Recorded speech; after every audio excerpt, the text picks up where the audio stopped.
आप सुन रहे हैं श्री रामचरितमानस का अयोध्या कांड भाग 53।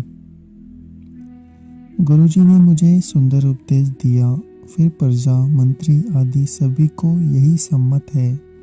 माता ने भी उचित समझकर ही आज्ञा दी है और मैं भी अवश्य उसको सिर चढ़ाकर वैसा ही करना चाहता हूँ, क्योंकि गुरु माता पिता स्वामी सूर्यदेव की वाणी सुनकर प्रसन्न मन से उसमें अच्छी समझ कर करना चाहिए। उचित अनुचित का विचार करने से धर्म जाता है और सिर पर पाप का भार बढ़ता है। आप तो मुझे वही सरल शिक्षा दे रहे हैं जिसके आचरण करने में मेरा भला हो। यद्यपि मैं इस बात को भली भांति समझता हूँ, तथापि मेरे हृदय को संतोष नहीं होता। अब आप लोग मेरी विनती सुन लीजिए और मेरी योग्यता के अनुसार मुझे शिक्षा दीजिए। मैं उत्तर दे रहा हूँ, वह अपराध क्षमा कीजिए। साधु पुरुष दुखी मनुष्य के दोष गुणों को नहीं गिनते। पिताजी स्वर्ग में हैं और श्री सीताराम जी वन में हैं। मुझे आप राज्य करने के लिए कह रहे हैं, इसमें आप मेरा कल्याण समझते हैं या अपना कोई बड़ा काम? मेरा कल्याण तो सीतापति श्री राम जी की चाकरी में है, सो उसे माता की कुटिलता ने छीन लिया। मैंने अपने मन में अनुमान करके देख लिया कि दूसरे किसी उपाय से मेरा कल्याण नहीं है। यह शोक का समुदाय राज्य, लक्ष्मण, श्री राम जी, सीता जी चरणों को देखे बिना कैसे गिनती में है? जैसे कपड़ों के बिना गहनों का बोझ व्यर्थ है, वैराग्य के बिना ब्रह्म विचार व्यर्थ है, रोगी शरीर के लिए नाना प्रकार के भोग व्यर्थ है, श्री हरि की भक्ति के बिना जप योग व्यर्थ है, जीव के बिना सुंदर देह व्यर्थ है, वैसे ही श्री रघुनाथ जी के बिना मेरा सब कुछ व्यर्थ है। मुझे आज्ञा दीजिए, मैं श्री राम जी के पास जाऊं। एक ही ओक मेरा हित इसी में है और मुझे राजा बनाकर आप बना भला चाहते हैं। यह भी आप स्नेह की जड़ता के लिए वश होकर ही कह रहे हैं। कैकेयी के पुत्र कुटिल बुद्धि, राम विमुख, निर्लज, मुझसे अधम के राज्य से आप मोह के बस होकर ही सुख चाहते हैं। मैं सत्य कहता हूँ, आप सब सुनकर विश्वास करें। धर्मशील को ही राजा होना चाहिए। आप मुझे हट करके जो ही राज्य देंगे त्यों ही पृथ्वी पाताल में धस जाएगी। मेरा सामान पापों का घर कौन होगा, जिसके कारण सीता जी और श्री राम जी का वनवास हुआ। राजा ने श्री राम जी को वन दिया, उनके बिछड़ते ही स्वयं स्वर्ग को गमन किया, और मैं दुष्ट जो सारे अनर्थों का कारण हूँ और सवास में बैठा सब बातें सुन रहा हूँ। श्री रघुनाथ जी से रहित घर को देखकर और जगत को उपहास सहकर भी ये प्राण बने हुए हैं। इसका यही कारण है कि ये प्राण श्री राम रूपी पवित्र विषय रस में आसक्त नहीं है। ये लालची भूमि और भोगों के ही भूखे हैं। मैं अपने हृदय की कठोरता कहाँ तक कहूँ, जिसने वज्र का भी तिरस्कार करके बढ़ाई पाई है। कारण से कार्य कठिन होता ही है, इसमें मेरा कोई दोष नहीं है। हड्डी से वज्र और पत्थर से लोहा भयानक और कठोर होता है। कैकेयी से उत्पन्न देह में प्रेम करने वाले ये पामर प्राण भरपेट बभागे हैं।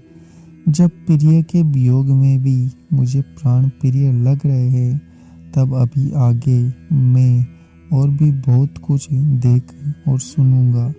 लक्ष्मण, श्री राम जी, सीता जी तो वन दिया, स्वर्ग भेजकर पति का कल्याण किया, स्वयं विधवा बन और अपयश लिया, प्रजा को शोक और संताप दिया और मुझे सुख, सुंदर यश और उत्तम राज्य दिया। कैकेयी ने सभी का काम बना दिया। इससे अच्छा अब मेरे लिए और क्या होगा। उस पर भी आप लोग मुझे राज तिलक पर देने को कहते हैं। कैकेयी के पेट से जगत में जन्म लेकर यह मेरे लिए कुछ भी अनुचित नहीं है। मेरी सब बात तो विधाता ने ही बना दी है। फिर उसमें प्रजा और पंच क्यों सहायता कर रहे हैं, जिसे कुग्रह लगे हो। फिर जो वायु रोग से पीड़ित हो, उसी को फिर बिच्छू डंक मार दे। उसको यदि मदिरा पिलाई जाए तो कहिए ये कैसा इलाज है। कैकेयी के लड़के के लिए संसार में जो कुछ योग्य था, चतुर विधाता ने मुझे वही दिया। पर दशरथ जी का पुत्र और राम का छोटा भाई होने की बड़ाई मुझे विधाता ने व्यर्थ ही दी। आप सब लोग ने भी मुझे टीका कढ़ाने के लिए कह रहे हैं। राजा की आज्ञा सभी के लिए अच्छी है। मैं किस किस को किस किस प्रकार से उत्तर दूं, जिसकी जैसी रुचि हो आप लोग सुखपूर्वक वही करें। मेरी कुमाता के कई समेत मुझे छोड़कर कहिए और कौन कहेगा कि यह काम अच्छा किया गया। जड़ चेतन जगत में मेरे सिवा और कौन है, जिसको सीता राम जी प्राणों के समान प्यारे ना हो।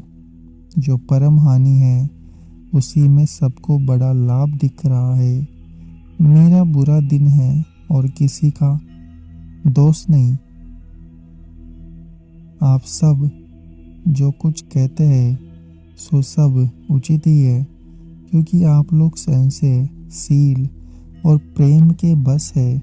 श्री राम जी की माता बहुत ही सरल हृदय है और मुझ पर उनका विशेष प्रेम है। इसलिए मेरी दीनता देखकर वे स्वाभाविक ही स्नेह बस ऐसा कह रही है। गुरुजी के ज्ञान के समुद्र है, इस बात को सारा जगत जानता है। जिनके लिए विश्व हथेली पर रखे हुए बेर के समान है, वे भी मेरे लिए राज तिलक साज सजा रहे हैं। सत्य है, विधाता के विपरीत होने पर सब कोई विपरीत हो जाते हैं। श्री राम जी के और सीता जी को छोड़कर जगत में कोई यह नहीं कहेगा कि इस अनर्थ में मेरी सम्मति नहीं है। मैं उसे सुखपूर्वक सुनूंगा और सहूंगा, क्योंकि जहाँ पानी होता है वहाँ अंत में कीचड़ होता ही है। मुझे इसका डर नहीं कि जगत मुझे बुरा कहेगा, ना मुझे परलोक का ही सोच है। मेरे हृदय में तो बस एक ही दुख दावानल धधक रहा है कि मेरे कारण सीताराम जी दुखी हुए। जीवन का उत्तम लाभ तो लक्ष्मण ने पाया, जिन्होंने सब कुछ त्याग कर श्री राम जी के चरणों में मन लगाया। मेरा जन्म तो श्री राम जी के वनवास के लिए ही हुआ था। मैं अभागा झूठ मूठ क्या पछताता रहूं। सबको सिर झुकाकर मैं अपनी दारुण दीनता कहता हूँ। श्री रघुनाथ जी के चरणों के दर्शन किए बिना मेरे जीने की जलन ना जाएगी। मुझे कोई दूसरा उपाय नहीं सोचता। श्री राम जी के बिना मेरे हृदय की बात कौन जान सकता है। मन में एक ही आँख यही है कि प्रातःकाल प्रभु श्री राम जी के पास चल दूंगा। यद्यपि मैं बुरा हूँ और अपराधी हूँ और मेरे ही कारण यह सब उपद्रव हुआ है, तथापि श्री राम जी मुझे शरण में सम्मुख आया हुआ देखकर सब अपराध क्षमा करके मुझ पर विशेष कृपा करेंगे। श्री रघुनाथ जी शील, संकोच, अत्यंत सरल स्वभाव, कृपा और स्नेह के घर है। श्री राम जी कभी शत्रु का भी अनिष्ट नहीं किया। मैं यद्यपि टेढ़ा हूँ, पर हूँ तो उनका बच्चा और गुलाम ही। आप पंच लोग भी इसी में मेरा कल्याण मानकर सुंदर वाणी से आज्ञा और आशीर्वाद दीजिए। जिसमें मेरी विनती सुनकर मुझे अपना दास जानकर श्री राम जी राजधानी को लौट आए। यद्यपि मेरा जन्म कुमाता से हुआ है और मैं दुष्ट तथा सदा दोष मुक्त विदु, तो भी मुझे श्री राम जी का भरोसा है कि मुझे अपना जानकर त्यागेंगे नहीं। भरत जी के वचन सबको प्यारे लगे, मानो वे श्री राम जी के प्रेम रूपी अमृत में पगे हुए थे। श्री राम वियोग रूपी विष्णु विष से सब लोग जले हुए थे। वे मानो वे सहित मंत्र को सुनते ही जाग उठे। माता मंत्री गुरु नगर के सभी स्त्री पुरुष सभी के स्नेह के कारण बहुत ही व्याकुल हो गए। सब भरत जी को सराह सराह कर कहते हैं कि आपका शरीर श्री राम प्रेम की साक्षात प्रेम मूर्ति ही है। हे तात भरत, आप ऐसा क्यों ना कहे। श्री राम जी आप प्राणों के समान प्यारे हैं। जो नीच अपनी मूर्खता से आपकी माता कैकेयी की कुटिलता को लेकर आप पर संदेह करेगा, वह दुष्ट करोड़ों पुरखों सहित 100 कल्पों तक नरक की घर में निवास करेगा। सांप के पाप और अवगुण को मणि नहीं ग्रहण करती, बल्कि वह विष को हर लेती है और दुख तथा दरिद्रता को वश कर देती है। हे भरत जी, वन को अवश्य चलिए जहाँ श्री राम जी है। आपने बहुत अच्छी सलाह विचारी। शोक समुद्र में डूबते हुए सब लोगों को अपने बड़ा सहारा दे दिया। सबके मन में कम आनंद नहीं हुआ, मानो मेघों की गर्जना सुनकर चातक और मोर आनंदित हो रहे हैं। दूसरे दिन प्रातःकाल चलने का सुंदर निर्णय देखकर भरत जी सभी को प्राण प्रिय हो गए। मुनि वशिष्ठ जी की वंदना करके भरत जी को सिर नवाकर सब लोग विदा होकर अपने अपने घर को चले। जगत में भरत जी का जीवन धन्य है, इस प्रकार कहते हुए वे उनके शील और स्नेह की सराहना करते रहे। आपस में कहते हैं, बड़ा काम हुआ। सभी चलने की तैयारी करने लगे। जिसको भी घर की रखवाली के लिए रहो ऐसा कहकर रखते हैं, वही समझता है मानो मेरी गर्दन मारी गई। कोई कोई कहते हैं, रहने के लिए किसी को भी मत कहो। जगत में जीवन का लाभ कौन नहीं चाहता। वह सम्मति, घर, सुख, मित्र, माता, पिता, भाई जल जाए तो श्री राम जी के चरणों के सम्मुख होने में हंसते हुए सहायता ना करे। घर घर में लोग अनेकों प्रकार की सवारियां सजा रहे हैं। हृदय में बड़ा हर्ष है कि सवेरे चलना है। भरत जी ने घर जाकर विचार किया कि नगर, घोड़े, हाथी, महल, खजाना आदि सारी संपत्ति श्री रघुनाथ जी की है। यदि उसकी रक्षा की व्यवस्था किए बिना उसे ऐसे ही छोड़कर चल दूं तो परिणाम में मेरी बुराई नहीं है, क्योंकि स्वामी का द्रोह सब पापों में शिरोमणि है।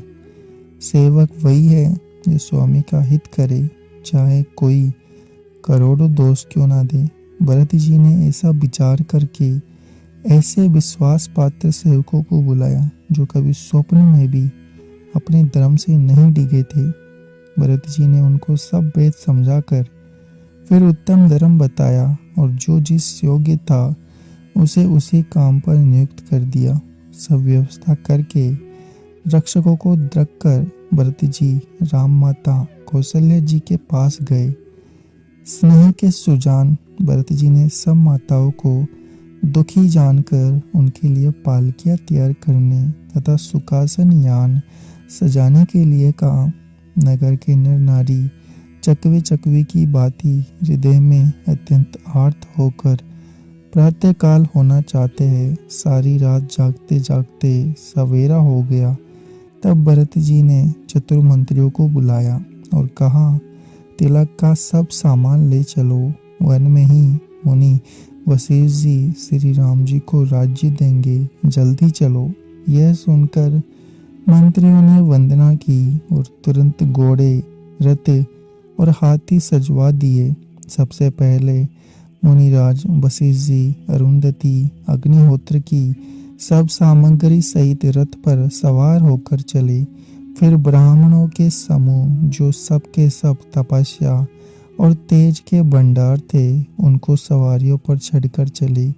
नगर के सब लोग रथों को सजा सजा कर चित्रकूट को चल पड़े, जिसका वर्णन नहीं हो सकता। ऐसी सुंदर पालकियों पर चढ़ चढ़कर सब रानियां चली। विश्वास पात्र सेवकों को नगर सौंपकर और सबको आदर पूर्वक रवाना करके तब श्री राम जी के चरणों को स्मरण करके भरत शत्रुघ्न दोनों भाई चल दिए। अगर आपको हमारा यह प्रयास अच्छा लग रहा है तो चैनल को सब्सक्राइब करें, वीडियो को लाइक और शेयर करना ना भूलें। आप सुन रहे हैं श्री रामचरितमानस का अयोध्या कांड भाग 53। गुरुजी ने मुझे सुंदर उपदेश दिया, फिर प्रजा, मंत्री आदि सभी को यही सम्मत है। माता ने भी उचित समझकर ही आज्ञा दी है और मैं भी अवश्य उसको सिर चढ़ाकर वैसा ही करना